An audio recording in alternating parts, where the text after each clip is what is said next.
Minimnya sosialisasi teks amnesti yang dilakukan pemerintah membuat masyarakat menjadi bingung terhadap aset apa saja yang perlu dilaporkan. Pemerintah dinilai hanya mencari keuntungan dari pajak yang didapat, sementara masyarakat semakin tertekan.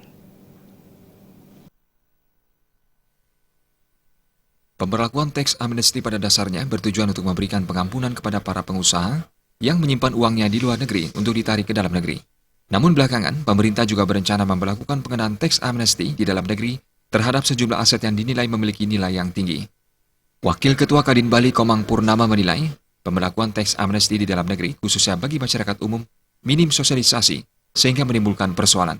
Pemerintah melalui lembaga terkait semestinya melakukan sosialisasi terhadap aset apa saja yang dikenakan pajak, dan bagaimana kalau aset tersebut milik lembaga desa, seperti di Bali ada Pelabepura yang sertifikatnya atas nama perorangan. Teks amnesti ya harus disosialisasikan terus sampai masyarakat itu paham. Jangankan masyarakat pedesaan, masyarakat perkotaannya kadang-kadang banyak yang belum paham.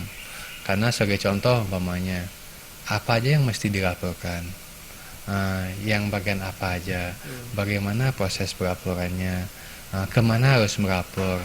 Walaupun ada sosialisasi dari kantor pajak, tetapi kan kantor pajak masih punya keterbatasan. Cuma yang sebenarnya yang kita inginkan adalah seharusnya sosialisasikan dulu lebih awal. Komang Purnama menambahkan, jika teks amnesti ini diberlakukan di dalam negeri, terutama bagi masyarakat umum, dinilai akan semakin mencekik. Pemerintah diharapkan lebih bijak membuat sebuah keputusan, bukan semata-mata melihat dari peningkatan APBN. Terima aja dan rata, Bali TV.